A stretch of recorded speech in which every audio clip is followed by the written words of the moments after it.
Bonjour chers abonnés, et joyeux Noël. En cette période festive où la joie et la chaleur des proches devraient remplir nos cœurs, je vous invite à un nouvel épisode où l'imprévisible rencontre le macabre.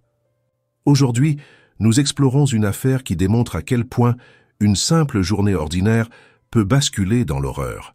Car dans le monde du crime, comme vous le savez bien, il n'y a pas de place pour l'erreur. Et lorsqu'une enquête démarre sur de fausses hypothèses, les conséquences peuvent être aussi troublantes que le crime lui-même.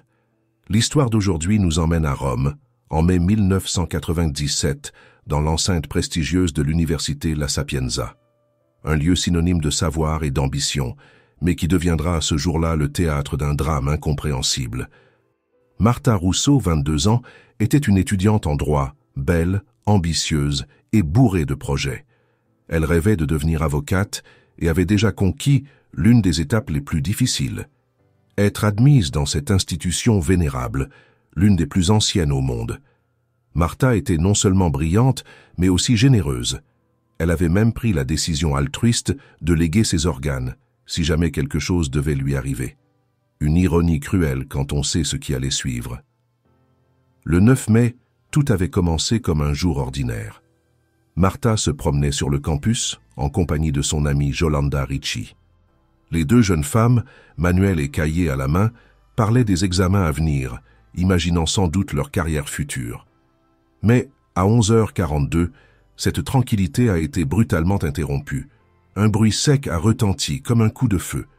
Avant même que Yolanda ne comprenne ce qui se passait, Martha s'était écroulée, au sol, inconsciente. Un coup de feu, ici, en plein campus, en plein jour. Non, cela semblait inconcevable. Les passants, alertés par les cris de Yolanda, se sont précipités. Certains ont cru qu'elle exagérait ou qu'elle s'était trompée. Après tout, qui pourrait imaginer une fusillade dans un lieu si prestigieux et bondé? Mais tous les doutes ont été dissipés lorsque le sang a commencé à couler, formant une mare sous la tête de Martha. Une balle, petit calibre, entrée par l'oreille gauche, logée dans le cerveau. Le scénario paraissait surréaliste. Qui, en pleine matinée, aurait pu viser une jeune femme sans défense, sans raison apparente? Les ambulanciers sont arrivés rapidement. Martha était encore en vie, mais son état était critique. Transportée d'urgence à l'hôpital, elle a sombré dans un coma profond. Son cerveau déconnecté laissait son corps sous assistance, tandis que ses parents priaient pour un miracle. Mais les médecins n'étaient pas optimistes. Même si Martha survivait, il y avait de grandes chances qu'elle ne se relève jamais de cette attaque barbare. Pendant ce temps, les criminologues se sont lancés dans une véritable quête, explorant chaque détail de la scène du crime pour tenter de comprendre l'incompréhensible. Le lieu du drame était un passage ouvert, reliant deux bâtiments universitaires. D'un côté, une façade truffée de fenêtres, de l'autre, un mur aveugle, morne et inexpressif. Quelques arbres clairsemés bordaient les lieux, mais rien qui puisse vraiment cacher un tireur potentiel. Pourtant, quelque part dans cette configuration anodine, se trouvait une réponse, une vérité cachée. Le premier défi des enquêteurs était d'identifier l'endroit précis où se trouvait le tireur au moment de l'attaque. Mais l'amie de Martha, Yolanda, n'a pas pu préciser l'origine du bruit qu'elle avait entendu. Un bruit si faible que personne d'autre ne semblait l'avoir remarqué. Elle était donc leur seul témoin auditif. Et quel témoin fragile! Le problème s'est compliqué lorsque les enquêteurs ont appris que le corps de Martha avait été déplacé plusieurs fois par des passants essayant de l'aider. Une erreur fatale pour les indices. Ce mouvement désespéré, bien que motivé par de bonnes intentions, a rendu impossible la détermination de la trajectoire de la balle. Sans cette information, il était presque impensable de localiser le point d'origine du tir. Le mystère s'épaississait. Pour tenter de percer ce voile de silence, les enquêteurs ont commencé à examiner Martha de plus près. Qui était-elle?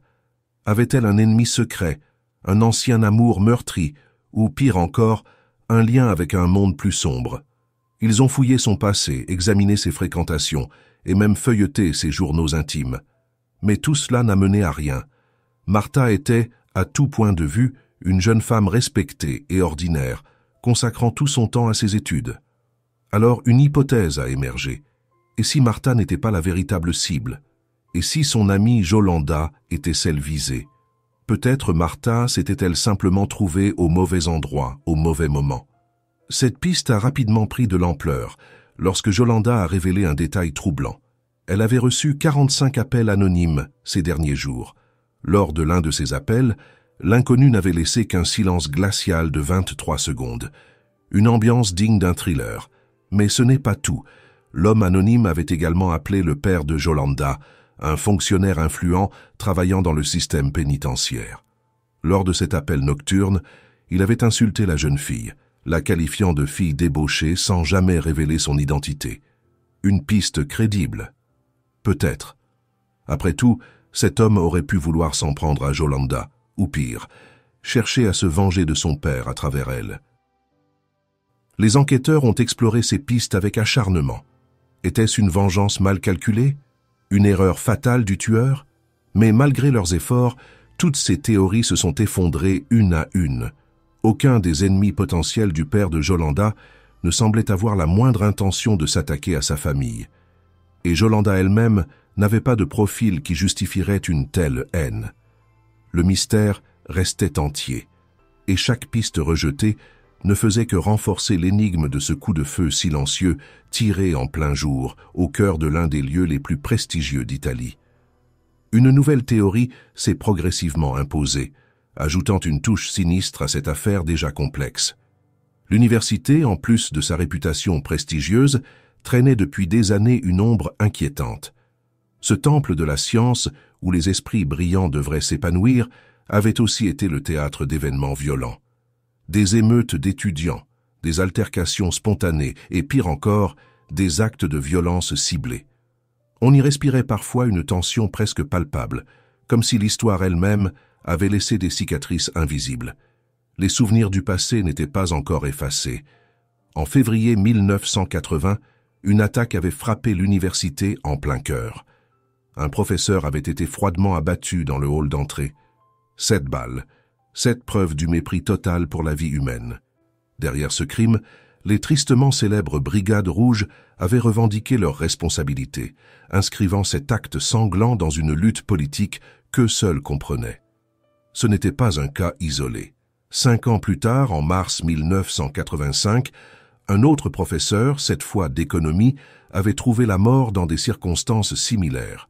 Encore une fois, les Brigades Rouges avaient signé leur œuvre. Dans ce contexte, le meurtre de Martha Russo en 1997 semblait pourtant dénué de toute logique. Pourquoi cibler une étudiante ordinaire, sans lien avec des luttes politiques ou idéologiques? Si c'était bien l'œuvre d'un groupe militant, où étaient leurs revendications habituelles? Habituellement, ces groupuscules revendiquaient fièrement leurs actes, mais cette fois, c'était le silence. Pas de déclaration, pas d'explication, rien. Cela semblait absurde. Si les Brigades Rouges avaient voulu marquer un coup, pourquoi ne pas viser un professeur, une figure publique, plutôt qu'une jeune femme à l'avenir prometteur, mais encore anonyme? Les doutes se multipliaient à mesure que les enquêteurs creusaient cette piste. Et pendant ce temps, Martha se trouvait toujours dans un état critique. Les médecins, luttant désespérément pour la sauver, ont retiré une balle de 22 mm de sa tête. Cette pièce de métal, si petite mais si fatale, est devenue une pièce clé de l'enquête. Les experts balistiques ont émis des hypothèses sur l'arme utilisée. Le faible bruit du tir suggérait soit un silencieux, soit une arme de petit calibre, peut-être un fusil ou un pistolet. Le calibre 22, connu pour son usage dans le tir sportif, correspondait parfaitement. Silencieux, discret, mais mortel dans les bonnes circonstances. Malgré le déplacement initial du corps, les criminologues ont réussi, grâce à des calculs complexes, à reconstituer approximativement la trajectoire de la balle. Le tireur se trouvait probablement dans un bâtiment situé en face de l'aire où Martha avait été attaquée. Plus précisément, les experts pensaient qu'il avait tiré depuis une fenêtre de la salle de bain proche des salles de classe des étudiants en statistique. Ce lieu avait tout d'un repère parfait, discret, isolé, offrant une vue dégagée sur la cible. Le tireur aurait pu agir sans éveiller le moindre soupçon, puis s'éclipser en toute tranquillité. Et puis, comme pour donner du poids à cette hypothèse, une confirmation est arrivée dès le lendemain de l'attaque. Les enquêteurs ont reçu un témoignage crucial d'un étudiant en statistique qui a permis de resserrer l'étau autour de ce mystère. Selon lui, juste après l'attaque de Martha, il était entré dans la salle de bain d'où les policiers supposaient que le tir avait été effectué. Il avait immédiatement remarqué une fenêtre grande ouverte, un détail qui l'avait surpris, car cette fenêtre restait habituellement fermée. Ce simple détail, cette fenêtre ouverte, allait changer le cours de l'enquête. Intrigués, les enquêteurs se sont précipités pour examiner les environs, y compris la rue en dessous de la fenêtre suspecte. C'est là qu'ils ont fait une découverte surprenante. Une douille. Au premier jour de l'enquête, cette pièce essentielle était passée inaperçue, car elle était dissimulée sous une voiture. Mais cette découverte allait rapidement semer le trouble. À la stupéfaction des experts en balistique, cette douille n'appartenait pas à la balle qui avait tué Martha. Le mystère s'épaississait. En examinant le mur situé à proximité du lieu de la fusillade, les enquêteurs ont trouvé un détail encore plus déroutant. De multiples trous de balles, anciens et récents. La salle de bain était devenue une sorte de stand de tir improvisé. Les étudiants semblaient s'y entraîner régulièrement, prenant cette activité dangereuse à la légère. L'idée que quelqu'un puisse s'amuser à tirer sur les murs de l'université avait de quoi choquer, mais cela expliquait la présence de cette douille qui ne correspondait pas à l'arme du crime. En fouillant la salle de bain, les policiers ont découvert une autre pièce adjacente, utilisée comme local de stockage par une entreprise de nettoyage contractée par l'université. Cette pièce, jusqu'alors discrète, a immédiatement attiré l'attention. Compte tenu de la trajectoire supposée de la balle, elle correspondait à un lieu possible d'où le tir mortel aurait pu être effectué.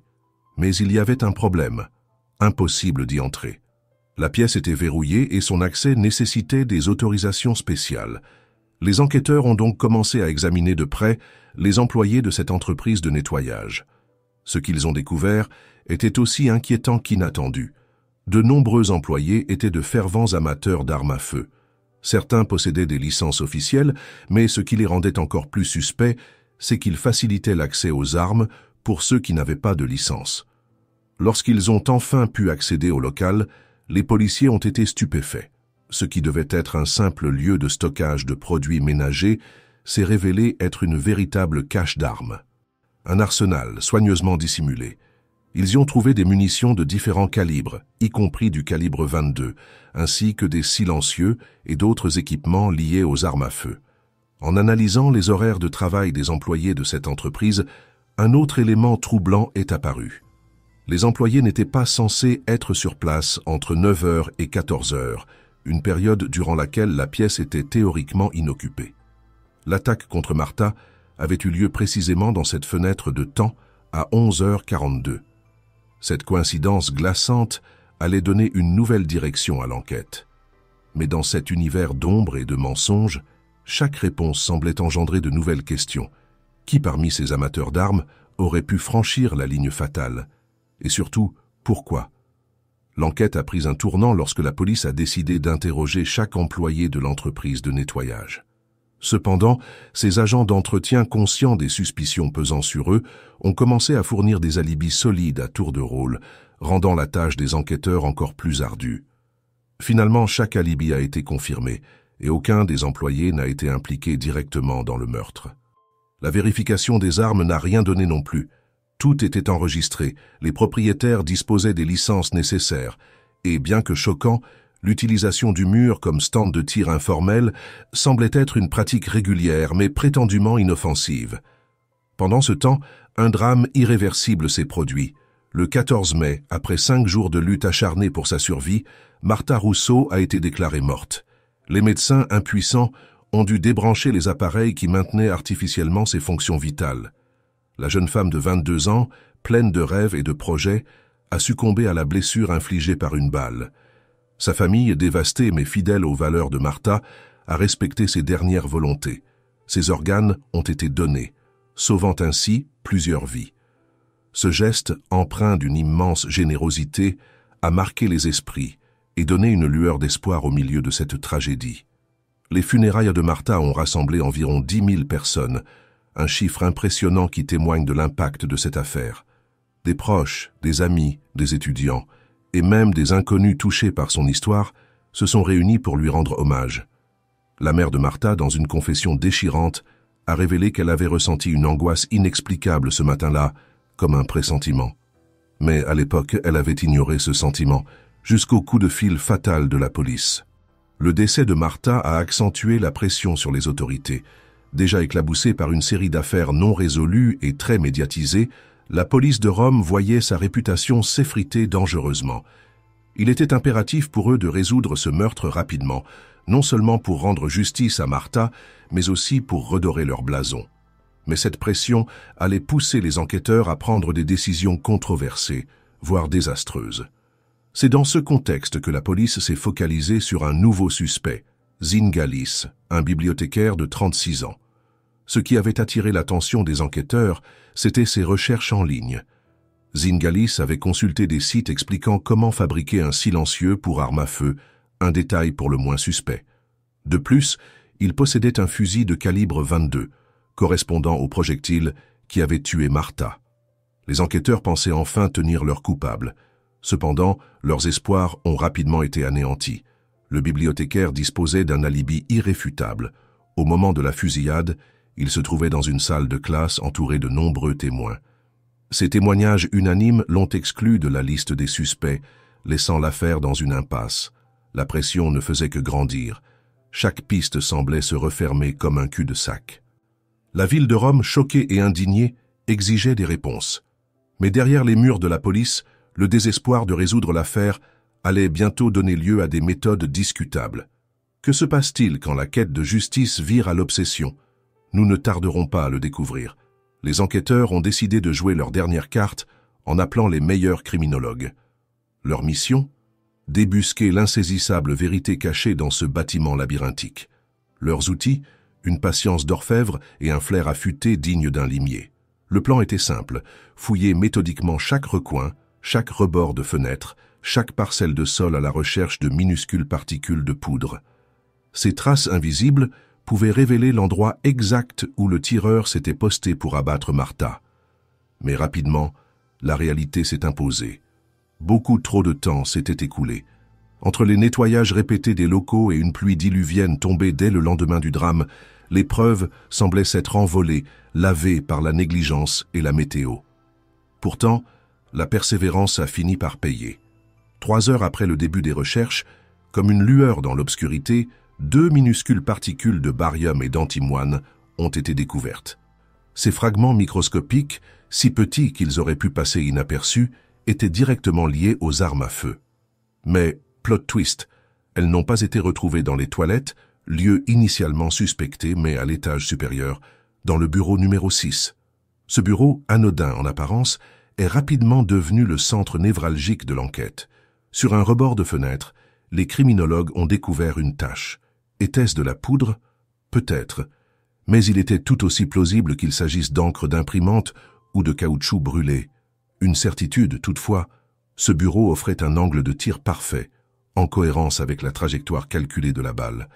Et même si, théoriquement, un tir aurait pu être ouvert depuis toute la façade, voire le toit, le bureau numéro 6 semblait être la meilleure option pour passer inaperçu. L'enquête a alors pris une tournure encore plus intrigante.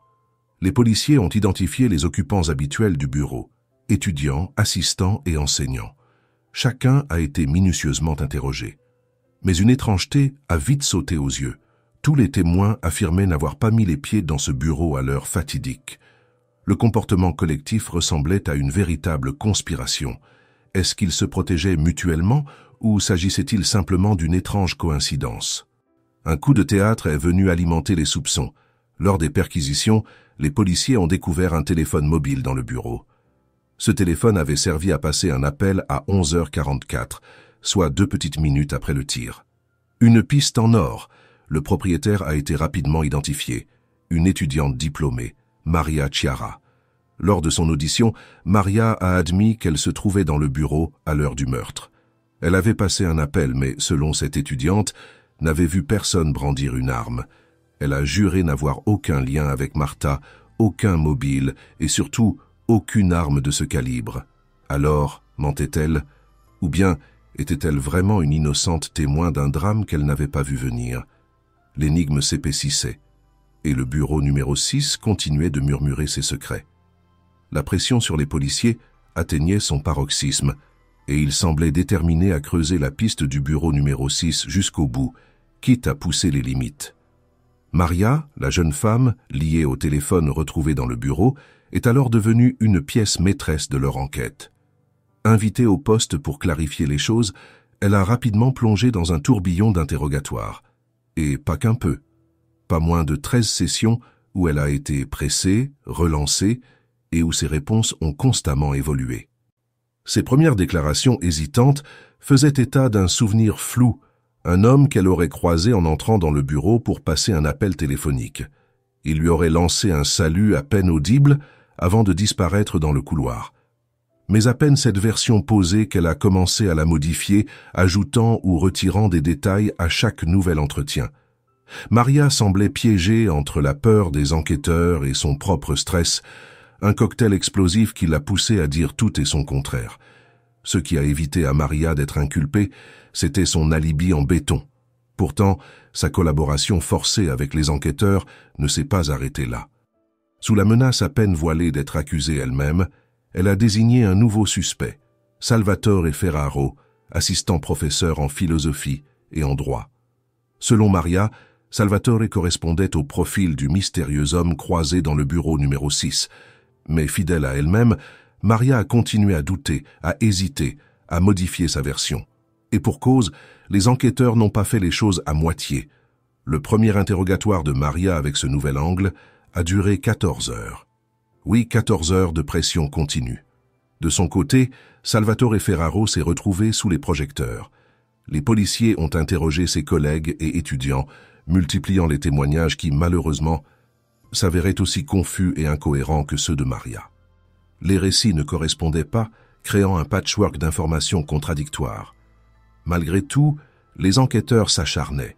Ils avaient peut-être trouvé un fil, mais tirer dessus risquait d'effilocher toute l'enquête. Pourtant, chaque effort semblait les rapprocher davantage de leur objectif. Désigner un coupable. À quel prix?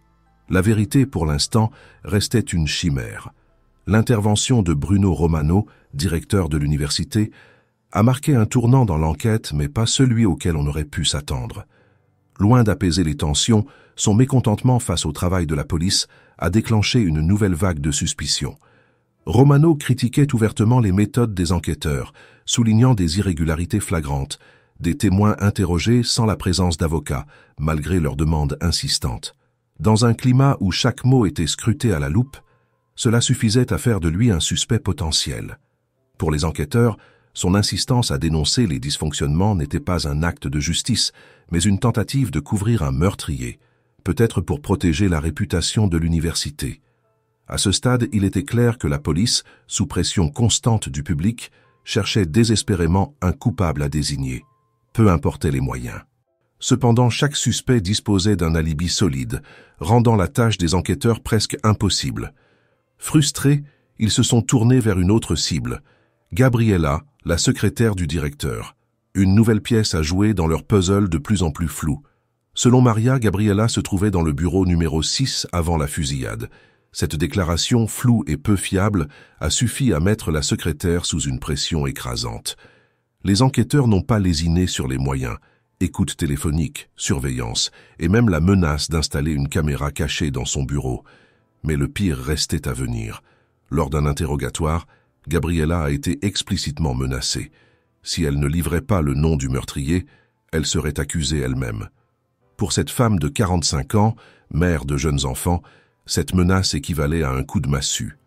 Gabriella avait récemment pris son poste et se battait pour construire une vie stable.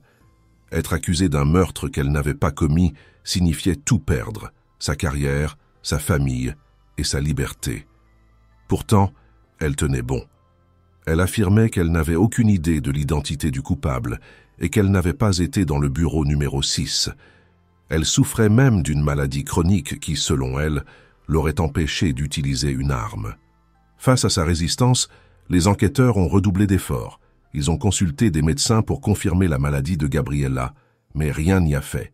9 interrogatoires plus tard, Gabriella restait implacable. Les enquêteurs, frustrés, ont même impliqué son beau-fils, un membre des forces de l'ordre, dans leur stratégie. Jouant le rôle du mauvais flic, il l'a confronté, parfois seul, dans l'espoir de la faire craquer. Mais même cette manœuvre n'a pas suffi. La seule chose qu'elle a finalement concédée, c'est qu'elle s'était trouvée dans le bureau numéro 6, mais uniquement pour une raison anodine. L'absence d'avocat pendant ces interrogatoires a ajouté une couche supplémentaire à cette mascarade. Chaque geste des enquêteurs semblait conçu pour briser Gabriela, la poussant inexorablement vers le désespoir. Mais malgré tout, elle a tenu bon, devenant malgré elle le symbole d'une enquête où la quête de justice s'était perdue dans un labyrinthe de pression et de manipulation. Le 11 juin a marqué un tournant décisif et hautement controversé dans l'affaire Martha Russo. Le directeur de l'université, Bruno Romano, a été arrêté, accusé de complicité dans le meurtre. Selon les enquêteurs, il aurait couvert les responsables du crime pour protéger la réputation de l'établissement. Une théorie fragile, mais suffisante pour frapper fort et provoquer un effet boule de neige. Plus tard, lorsque des poursuites pour abus de pouvoir ont été intentées contre certains membres de l'enquête, le procureur a admis que l'arrestation de Romano n'était qu'un stratagème. L'idée: effrayer les témoins potentiels afin qu'ils finissent par craquer et dénoncer les meurtriers. Mais ce coup de théâtre a eu une conséquence imprévue, voire tragique. Gabriela, déjà écrasée par la pression des interrogatoires incessants et des menaces explicites, a vu sa peur atteindre un point de non-retour. Frappée par l'arrestation du directeur, elle a perdu tout sens logique. Sous l'effet d'une terreur indicible, elle a fini par livrer une confession qui ressemblait plus à une fuite qu'à une vérité. Selon son témoignage extorqué, elle avait vu 2 hommes dans le bureau numéro 6 le jour du meurtre. D'après elle, l'un d'eux aurait sorti un pistolet et au moment où Martha Russo se trouvait entre la fenêtre et le mur du campus opposé, aurait appuyé sur la gâchette. Une balle, un coup de feu, et la vie de Martha s'est éteinte. Gabriela a décrit les 2 hommes comme paniqués, visiblement déconcertés par ce qu'ils venaient de faire. Ils se seraient dispersés précipitamment, incapables de gérer les conséquences de leur acte. Les noms sont enfin tombés: Salvatore Ferraro et Giovanni Scatone. Salvatore, assistant de philosophie, et Giovanni, son collègue de 29 ans, ont été immédiatement désignés comme les coupables. Les enquêteurs, armés de ce témoignage douteux et arraché sous la pression, ont estimé qu'ils tenaient enfin leur suspect. Et le puzzle, bancal mais suffisant à leurs yeux, semblait prendre forme. Cependant, une ombre massive planait sur cette version. Pourquoi 2 jeunes assistants, sans antécédents criminels, auraient-ils tué une étudiante qu'ils ne connaissaient même pas? Le mobile restait inexistant. Pourtant, la machine judiciaire s'est mise en marche, implacable. Lors de la perquisition de l'appartement de Salvatore, les enquêteurs ont trouvé des livres sur la criminalistique, abordant notamment le concept du crime parfait. Ce fut l'étincelle qui a allumé la mèche. Le mobile improbable, un meurtre pour prouver sa supériorité intellectuelle. Les enquêteurs ont avancé que Salvatore, fasciné par le crime parfait, avait voulu démontrer sa capacité à en commettre un. Salvatore, de son côté, a expliqué que ses ouvrages faisaient partie de ses recherches universitaires, mais les enquêteurs ont balayé cette justification, arguant que la criminalistique ne relevait pas des intérêts d'un philosophe. Le problème majeur persistait. L'arme du crime manquait toujours. Ce pistolet de calibre 22, la clé de l'énigme, restait introuvable. Pourtant, malgré l'absence de preuves matérielles, Salvatore et Giovanni ont été traduits en justice. Lors du procès, les 2 accusés se sont montrés calmes, presque stoïques, clamant leur innocence avec une constance déconcertante. Mais le procureur n'en démordait pas. Ces hommes étaient des tueurs sans pitié. L'accusation, privée de preuves directes, n'a pas hésité à user de tous les moyens pour convaincre le jury. Des spéculations, des théories tirées par les cheveux et une narration construite pour les peindre comme des monstres. Mais dans cette salle d'audience, l'ombre d'un doute immense et écrasante continuait de planer. L'accusation, bien déterminée à obtenir une condamnation, a présenté des preuves supposées irréfutables. Mais derrière cette façade d'assurance se cachait une vérité glaçante. Ces preuves, extorquées sous la contrainte, ont été arrachées à la secrétaire Gabriela, une femme brisée par la peur. Le jury, ignorant les dessous troublants de l'enquête, a entendu parler des fameuses traces de poudre retrouvées sur le rebord de la fenêtre du bureau numéro 6. La trajectoire de la balle, une théorie bancale, mais présentée comme un fait, une manipulation presque théâtrale. L'accusation a aligné ces témoins comme des pièces d'échecs, mais ces derniers portaient encore les stigmates de longues heures d'interrogatoire, où la pression avait été leur seul compagnon. Gabriela, Maria, si vous regardiez attentivement leur visage au tribunal, vous pouviez y lire la peur, une peur viscérale. Elles savaient ce qui les attendait si elles ne coopéraient pas. L'agent de sécurité Francesco Leporotto a également témoigné. Ironie du sort, il avait été suspect un temps avant de devenir un allié des policiers. Un retournement de situation trop commode, diront certains. D'autres témoins, comme Maurizio Bachou et Maria Urilli, ont juré avoir vu les accusés s'enfuir de l'université juste après le coup de feu. Mais pouvait-on vraiment lier cette course à la tragédie de Martha? Rien ne permettait de le prouver. Les avocats de la défense, quant à eux, ont démonté les preuves une par une. Les particules retrouvées sur le rebord de la fenêtre, associées au gaz d'échappement d'une voiture, pas à une arme à feu. Une autre fenêtre aurait tout aussi bien pu être le point d'attaque. Et les témoignages, des souvenirs flous, des récits contradictoires. La version officielle du drame, selon certains experts, relevait presque de l'absurde. Martha Russo, une jeune femme pleine de vie, aurait été victime d'un tir accidentel. Une balle, partie d'un jeu stupide, aurait ricoché à travers l'université pour finalement toucher sa tête. Un homicide involontaire, mais un gâchis immense.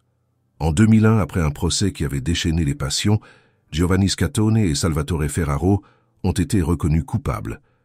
Giovanni, accusé d'homicide involontaire et de possession d'armes, a écopé de 7 ans de prison. Salvatore, son supposé complice, avait été condamné à 4 ans.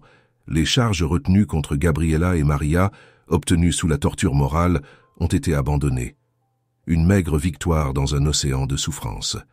Le directeur de l'université, Bruno Romano, a été libéré, mais le mal était fait.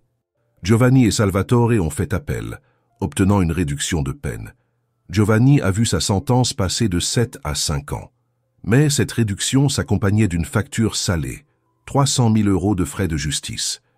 Une double peine pour un homme clamant toujours son innocence. Aujourd'hui, les zones d'ombre persistent. Était-ce une erreur judiciaire? Si oui, le véritable meurtrier de Martha court encore, peut-être prêt à frapper à nouveau. Cette pensée donne des frissons. Quant à la famille de Martha, ils ont choisi de transformer leur douleur en espoir. Grâce au don d'organes, une partie de leur fille vit encore, vibrant dans le cœur d'une autre. La mère de Martha a même eu l'opportunité unique de rencontrer la femme sauvée par ce don inestimable. Une rencontre poignante qui, malgré tout, ne pourra jamais effacer l'injustice. Et vous, que pensez-vous de cette affaire? Une justice rendue ou une erreur monumentale? Laissez vos commentaires et n'oubliez pas de vous abonner pour suivre nos prochaines enquêtes. Merci d'avoir été avec nous aujourd'hui et à très bientôt pour une nouvelle histoire. Prenez soin de vous et restez prudents.